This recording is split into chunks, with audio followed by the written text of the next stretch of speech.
It is my great pleasure to welcome Robert Fuchs to us this afternoon.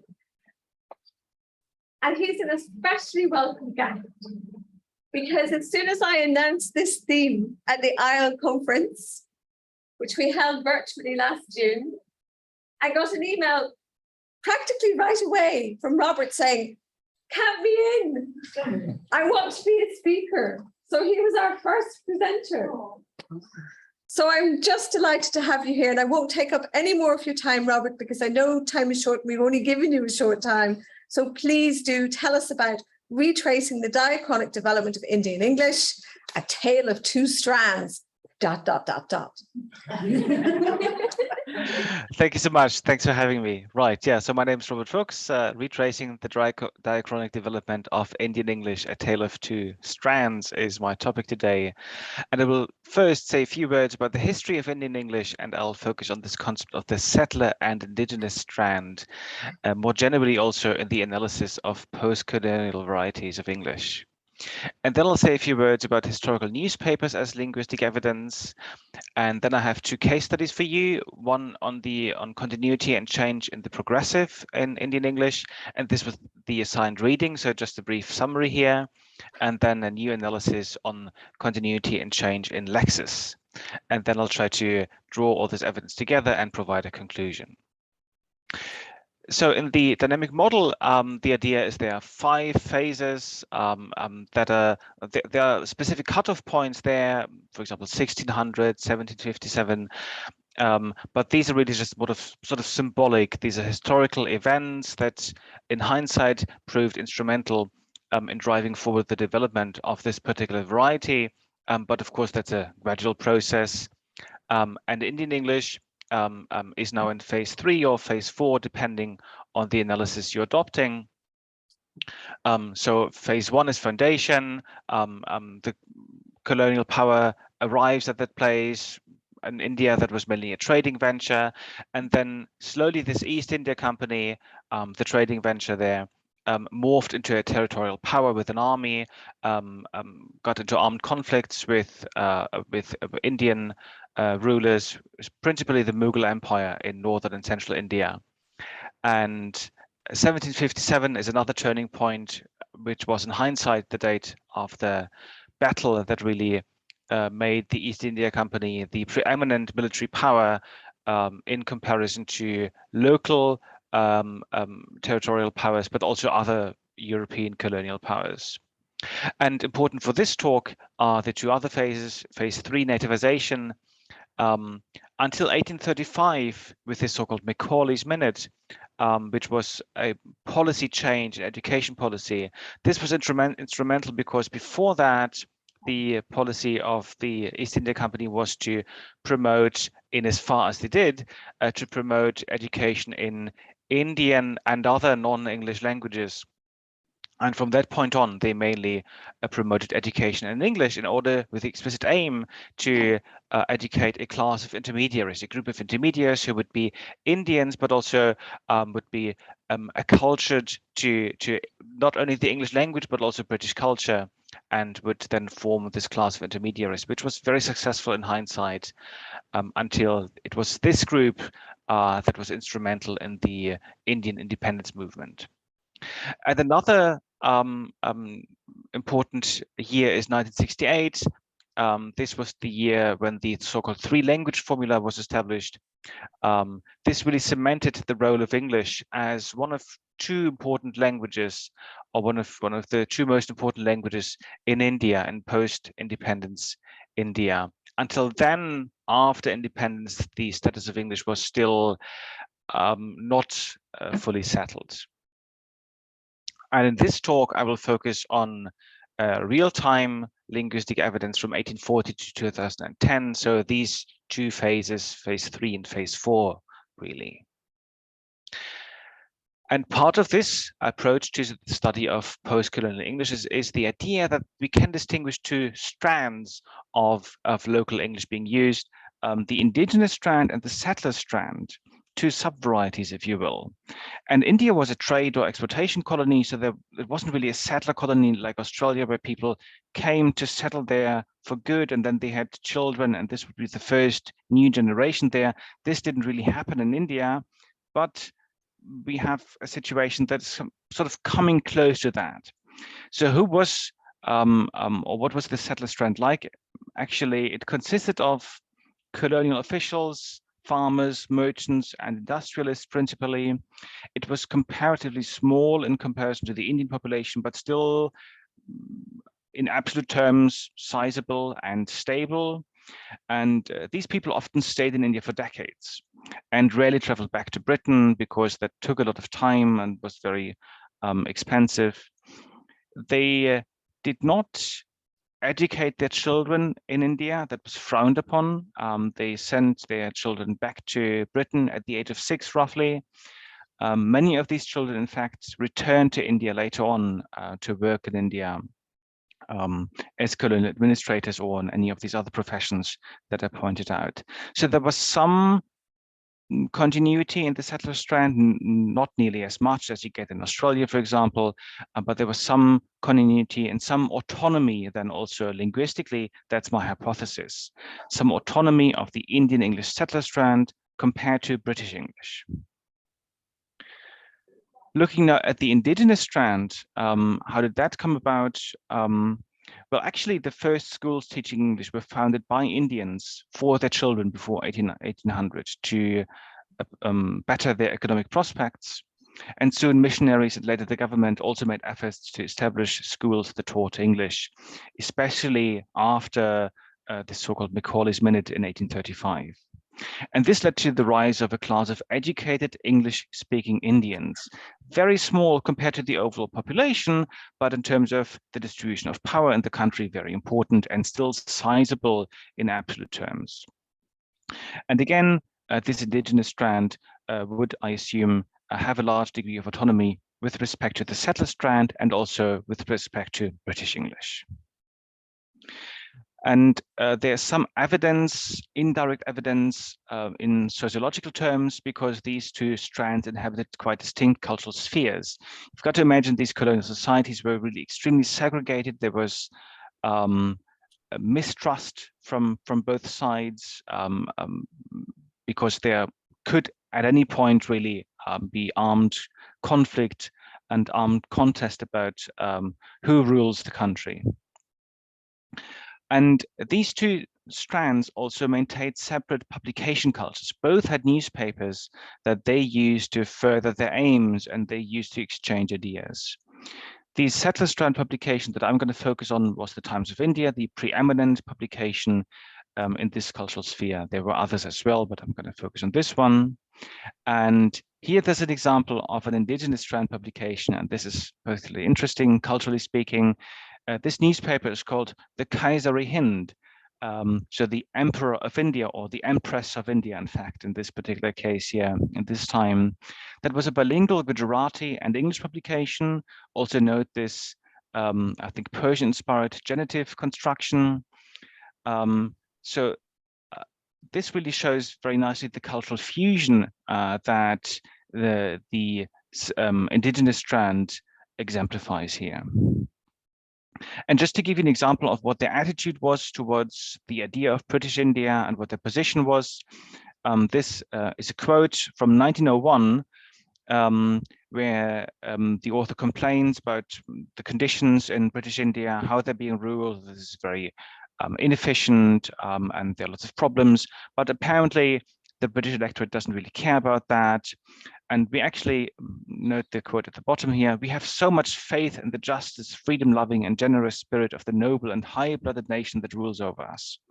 So a seemingly naive, but probably not actually naive, but rather loyal, perhaps sometimes faux loyal attitude towards British rule over India, trying to harness what political power they had within those constraints and trying to at least get the attention, if not of the colonial government. They didn't have a lot of trust in them, but at least trying to get the attention of the authorities in London.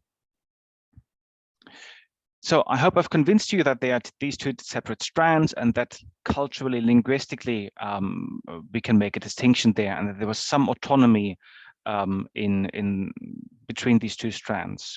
And the question is now, well, does that also can that also be shown in linguistic terms? Do we have linguistic evidence to show there are differences between these three subvarieties? And in order to demonstrate that, or in order to find out whether that's true, I'm compiling a corpus of historical Indian English with these three components from 1770 onwards. And the data comes from newspapers. And I did previously a case study on the progressive. I looked at distinct patterns of usage in these three subvarieties. And what did I find there?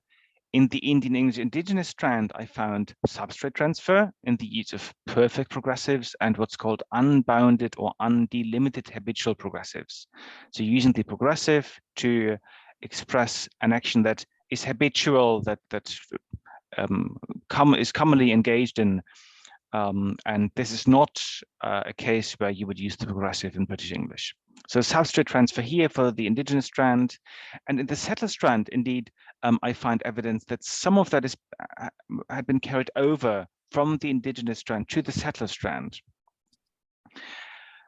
In addition, of course, there's ongoing change in British English, and Indian English followed this ongoing change in British English with some delay. So this recalls the idea of colonial lag or postcolonial lag, and we could debate this term. Is lag the right, is that sort of prejudicial? But the linguistic evidence is that Indian English follows to some extent, some trends, British English. And the substrate transfer effects that I identified here decreased over time, in fact. So we see there's some evidence here that indicates that these three subvarieties do have some autonomy vis-a-vis each other, and that there are complex mechanisms of influence between them.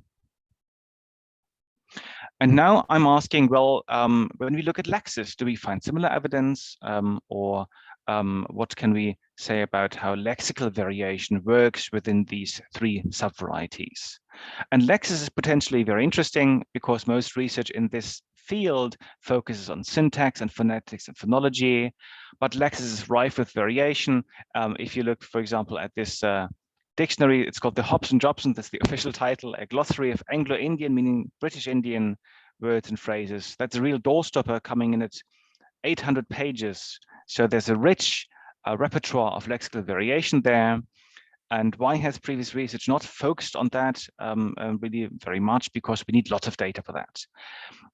And if you're looking at contemporary variation, you can use surveys, but for historical data, of course, you need corpora or just language data, basically. And what can be used for that? Well, the only thing that is really available is newspaper data. So I'm looking at the archive of the Times of India, which was a settler strand population, of course, until independence. And then, like almost anything else that was settler anything in India, it then became part of the indigenous strand. So in 1947 or after 1947, this changes over to the indigenous strand, providing a really interesting test case to find out whether what we find previously before independence in the settler strand, whether that carries over to the indigenous strand immediately, and what happens in the long term. So I'm asking, how widespread was the use of Indian English settler strand lexis historically? And then which, if any, of the lexical items were transferred to the Indian English indigenous strand? And I'm looking at 40 lexical items that were identified by Goffin in 1932 as characteristic of the settler strand usage. He says it's what he calls the Anglo-Indians, the British Indians who use that, and Indians don't actually use that much. And he makes a distinction between three groups of terms, of items: vernacular or Portuguese Indian words. The Portuguese were an important colonial power historically in India. So terms that have become naturalized in English, even outside of India. Then the second class, Hobson Jobsonisms, where the original form was modified in the process of Anglicization, so it changed, adapted forms. And the third group, Indian vernacular words, heard everywhere in Anglo-Indian society, but scarcely outside. So terms that are borrowed from local languages and used by British Indians, but not outside of India. And I used the Times of India archive from 1840 to 2009. I retrieved lexical items and their near synonyms in most cases where that was possible. And then I have two measures, but I only have time to look at one. That's the percentage of the Indian variant versus the non-Indian plus the Indian variant. So it's just the percentage of this envelope of variation in as far as that can be determined here. And now let's look briefly at these three groups. So first, the vernacular and Portuguese Indian words. So this is a change over time, and then you've got dots for each of the decades, and then an extrapolated line, a smoothed line for the frequency development. 100% means, like for veranda here, almost all the expressions referring to this thing, veranda or porch, use veranda at this point in time here in the 1930s and 40s. So 100% means all the Indian variant, 0% means all the non-Indian variant. And 6 of these 8 terms that Goffin provides are fairly frequent. What we see here is that wala, meaning cellar, increased, actually, that's the ochre color here, increased after independence. That's one of the few terms that has increased in frequency after independence. Then we've got aya, meaning nurse, that decreased in frequency even before independence. Cot for bad, and veranda decreased in frequency. And paka, first in, then decreased. So paka sahib means true gentleman. Further looking at the Hobson Jobsonisms, the modified words, we here have go down, meaning warehouse, and gymkhana, meaning gymnasium. Only these 2 terms were fairly frequent. The other ones are just shown in gray here. And these increase until the 1940s, 1950s, and then have a fairly high frequency, but decrease in frequency after independence. And the third group, the Indian vernacular terms that are established in India, according to Goffin, but not elsewhere. 6 of these 18 terms are frequent. So here the field is a bit crowded. And what have we got here? We've got tiffin, meaning lunch. That's the pink color here. That's sort of a cliche Indian colonial term, tiffin. That is really frequent here in the beginning, but then decreases in frequency long before independence. Then there's panka, meaning fan, here in green, that decreases in frequency and vanishes basically long before independence. And then tat, meaning cloth, and salam, meaning greetings, maintain a moderate frequency. They're around here. And dastur, meaning priest, increases then decreases in frequency. And one term in this envelope of variation is really frequent, gari, meaning carriage or hired carriage, but that's in absolute terms infrequent and is really a historical term by this point. So to draw all this evidence together, how widespread was the use of the Indian English settler lexis historically? Around a third of the items that Goffin refers to as being really characteristic and frequent actually occurred frequently, according to this measure. And were they transferred to the indigenous strand after independence? Only wala increased in frequency after independence. And a few items maintained their frequency, but more items, in fact, decreased in frequency, not necessarily immediately, though. So to conclude, this is the first study, to my knowledge, tracking diachronic change in Indian English lexis over the long term and looking at change over decades. And I found some continuity from the Indian English settler to the indigenous strand. Direct evidence would, of course, be beneficial from the indigenous strand. And the Indian English indigenous strand might have developed a separate lexical stock after independence. We know that from some evidence. So this would be a competing source of innovative lexis in Indian English and evidence of endonormativity in that particular case. And before I conclude, let me just make a brief comment. If you're interested in working on this or other topics, you might be interested to learn about the opportunity offered by the Humboldt Foundation for postdoc scholarships. If you're interested in that, get in touch and I'll be happy to help you apply for a scholarship or for a fellowship there. Thank you very much, and now I look forward to the discussion.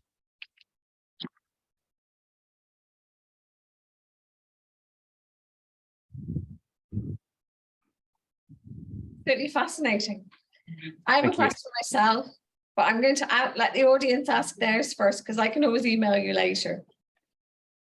So guys, any thoughts, worries, queries?